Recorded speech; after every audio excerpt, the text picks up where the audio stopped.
Students, first good morning all of you.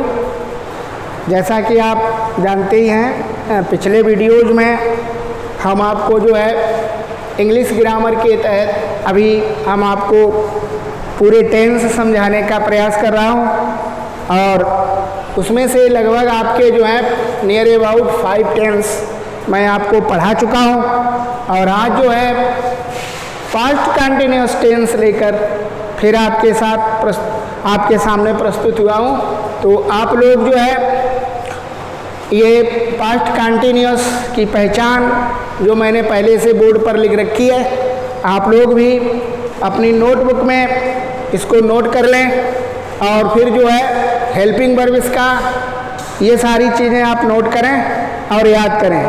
तो आज मैं आपको पास्ट कंटिन्यूअस टेंस के बारे में बताने जा रहा हूँ। पास्ट कंटिन्यूअस टेंस से इस बात का अनुमान होता है कि कार्य जो है वो पास्ट में हो रहा था, कार्य जो है पास्ट में हो रहा था या पास्ट में जारी था।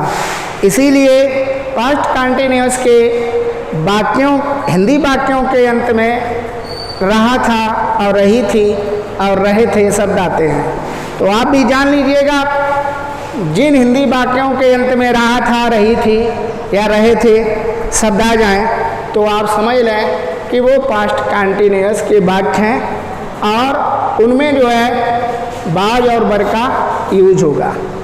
बाज फर्स्ट पर्सन के साथ प्रयुक्त किया जाता है, वो बर जो है फर्स्ट पर्सन के साथ प्रयुक्त किया जाता है और बाज जो है अदर पर्सन के साथ, सेकेंड पर्सन के साथ प्रयुक्त किए जाते हैं। ठीक है, प्लूरल के साथ बर का प्रयोग होगा और सिंगुलर के साथ बाज का प्रयोग होगा।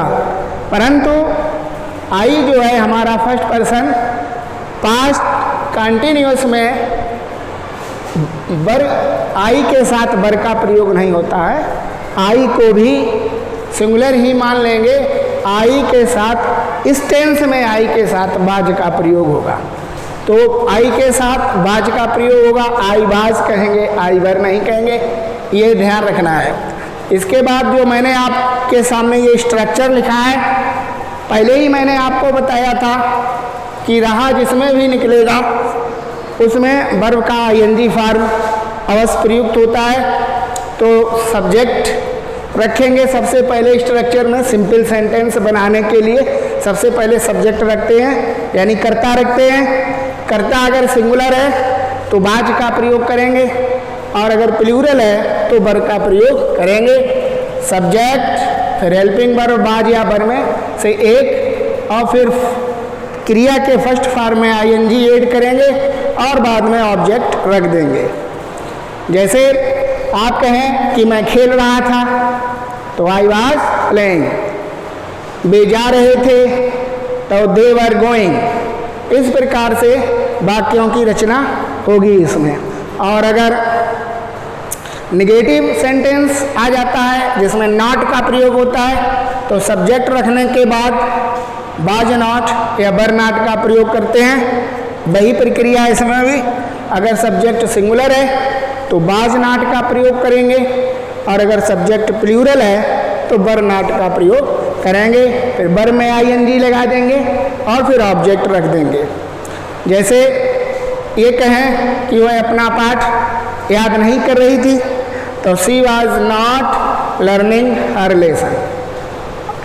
इस प्रकार से वाक्यों की रचना होती है। इंटरोगेटिव सेंटेंस हो या प्रश्नवाचक वाक्य, उनमें जो है इंट्रोवर्ड पहले रख देते हैं। इंट्रोवर्ड WH वाले, वाट, वाई, वेयर, वैन। इसके बाद वाज और बर में से एक। अगर सब्जेक्ट सिंगुलर है तो बाज, सब्जेक्ट प्लूरल है तो बर। फिर वही क्रिया verb plus ING plus object. इस प्रकार से वाक्यों की रचना इसमें होती है।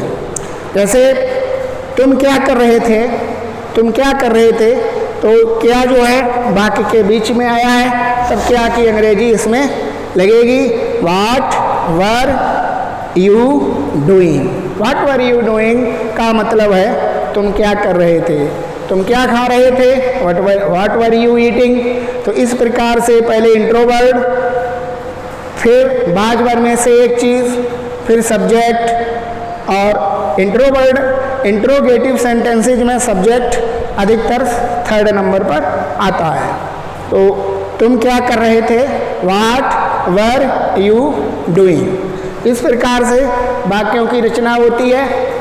आप जो है इन सारे टेंस जो मैंने पढ़ाए हैं उनको जान लीजिएगा, लिख लीजिएगा और याद कर लीजिएगा। अगर आपको इनके नियम और स्ट्रक्चर और हेल्पिंग वर्ब याद होंगे तो आपका जो है ग्रामर आगे जो है बहुत ही अच्छा हो जाएगा। और जितने भी आगे आपको एक्टिविटीज़ हैं, जैसे पैसिव वॉइस हैं, डायरेक्ट इनडायरेक्ट हैं या और भी चीज़ें हैं, वो सब इन्हीं टेंस पर ही आधारित हैं। और जब तक हमें इनका ज्ञान नहीं होगा, हम पैसिव वॉइस हैं, डायरेक्ट इनडायरेक्ट हैं, इन चीज़ों को नहीं कर पाएंगे। अब तो बंद कर दो। तो अब आप कुछ एग्जाम्पल यहाँ पर देख लीजिएगा। कुछ एग्जाम्पल मैंने बोर्ड पर लिख रखे हैं, आप इन्हें बनाने का प्रयास करें। और मैं भी आपकी इस काम में मैं भी आपकी सहायता कर रहा हूँ। और यहाँ पर जैसे 2 जो हैं वो पॉजिटिव सेंटेंस हैं, 2 नेगेटिव हैं और 2 इंटरोगेटिव हैं। तो पहला सेंटेंस है, हम लोग पढ़ रहे थे। सपोज दैट हम लोग बोलते हैं कि हम लोग पढ़ रहे थे, तो हम लोगों की अंग्रेजी सिर्फ वी आती है, WEV। और वी के साथ वर्ग का प्रयोग होगा। कुछ आपको मैंने सहायता के लिए जहाँ पर जैसे था आए खाली था तो वहाँ पर बाज का प्रयोग करें, और जहाँ पर थे आए वहाँ पर बर का प्रयोग करें। यानी बाज माने लगभग मान लीजिएगा था और बर माने थे। तो यहाँ पर थे आया है तो बर का प्रयोग होगा बी वर, और अब वर्ब का नंबर है और उसमें जो है ING लगाना है। तो पढ़ना का अंग्रेजी रीडिंग लिख सकते हैं आप लोग, बी वर रीडिंग। बस हम लोग पढ़ रहे थे, इसका ट्रांसलेशन हो गया बी वर रीडिंग। गाय खेत में चर रही थी, तो काउज, गाय चूँकि ज़्यादा हैं तो काउज लिखा जाएगा, काउज वर। और चरना की अंग्रेजी मैंने आपको पहले ही दिन बताई थी, GRAZING, grazing. Cause were grazing. और इन दी फील्ड और लिख लीजिएगा। ये सर खूब बढ़िया नहीं चल रहा है, चलिए कोई बात नहीं। गाय, the cows were grazing in the field. अब जैसे ये निगेटिव सेंटेंस है, कुत्ते नहीं भौंक रहे थे, तब कुत्ते की अंग्रेजी सभी लोग जानते होंगे, डॉग्स। चूँकि थे आया है तो बर लगा देंगे और नॉट का प्रयोग कर देंगे, डॉग्स बर नॉट। और भौंकना की अंग्रेजी बार्किंग होती है, बार्क और बार्किंग। ये हो गया, कुत्ते नहीं भौंक रहे थे, वे हमारी सहायता नहीं कर रहे थे। तो चूँकि वे की अंग्रेजी दे होती है, नंबर फर्स्ट पर दे रख देंगे और दे के साथ बर का प्रयोग होगा, दे वर नॉट। और एक्शन जो है, क्रिया जो है वो सहायता करना है। सहायता करना का अंग्रेजी सभी लोग हेल्प जानते हैं और उसी में ING लगा देते हैं, दे वर नॉट हेल्पिंग। और हमारी के लिए अस का प्रयोग करते हैं, दे वर नॉट हेल्पिंग अस। और अब ये क्या से शुरू होने वाला एक सेंटेंस, क्या जब वाक्य के प्रारंभ में ही आ जाता है तब क्या की अंग्रेजी नहीं लगती है, तब सहायक क्रिया से वाक्य स्टार्ट होता है।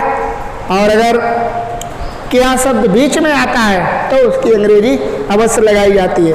और चूंकि ये क्या से वाक्य शुरू हो रहा है तो बाज और बर जो कि इस टेंस के हेल्पिंग वर्ब हैं वो पहले ही रख दिए जाएंगे। और चूँकि हमारा सब्जेक्ट जो है वो प्लूरल है, बच्चे प्लूरल हैं, तो इसलिए बर का प्रयोग पहले ही हो जाएगा। वर, और बच्चों के अंग्रेजी वर दी चिल्ड्रन, और सोना का अंग्रेजी जो है स्लीप होती है, सभी लोग जानते होंगे, और उसी में आईएनजी का प्रयोग कर देते हैं। और sign of interrogation, were the children sleeping. इसी प्रकार से अब एक जो है इंट्रो वर्ड वाला है, कब, कहाँ, क्यों, कैसे। तो क्यों में, क्यों की अंग्रेजी सबसे पहले आएगी। क्यों की अंग्रेजी सभी लोग जानते ही हैं, भाई। भाई रख दिया, आपके भाई आपकी सहायता क्यों नहीं कर रहे थे, तो भाई।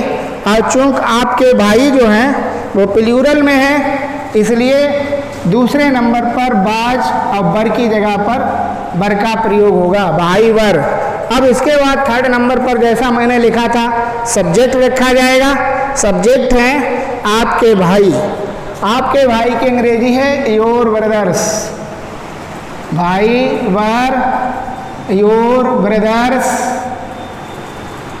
अब चूंकि ये इंट्रोनेगेटिव वर्ड सेंटेंस है तो नॉट का भी प्रयोग होगा, भाई वर योर ब्रदर्स नॉट। और अब आएगा सहायता करना, हेल्पिंग।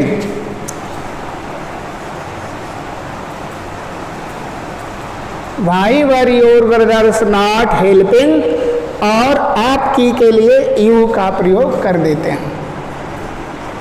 आपके भाई आपकी सहायता क्यों नहीं कर रहे थे, तो भाई were your brothers not helping you. तो इस प्रकार से पास्ट कंटिन्यूअस के वाक्यों की रचना होती है।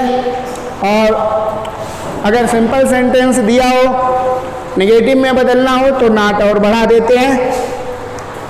इंटेरोगेटिव में बनाना हो तो इन कर्ता और हेल्पिंग वर्ब की स्थान में जगह में परिवर्तन कर देते हैं। तो इस प्रकार से हम सिंपल सेंटेंस को नेगेटिव में भी बदल सकते हैं और इंटेरोगेटिव में भी बदल सकते हैं।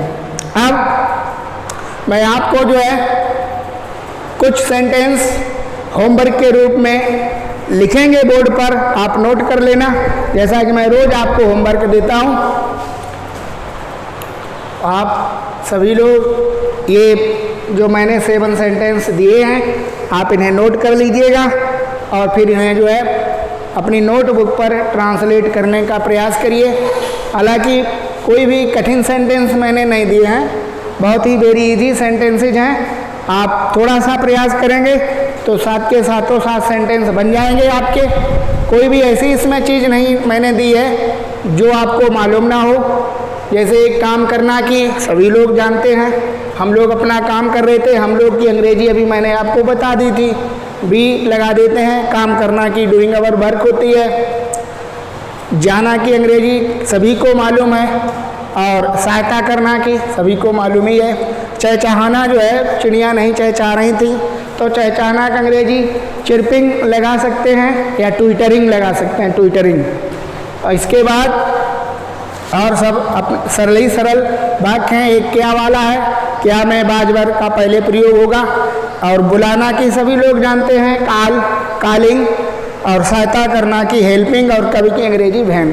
तो इस प्रकार से आप जो है इन वाक्यों का अंग्रेजी में अनुवाद करके और मेरे को जो है भेजिएगा ताकि पता लगे कि आप लोग भी जो है कुछ प्रयास कर रहे हैं या नहीं कर रहे हैं। कल फिर अगला टेंस लेकर मैं आपके सामने हाजिर होऊंगा। तब तक के लिए till then bye, thank you.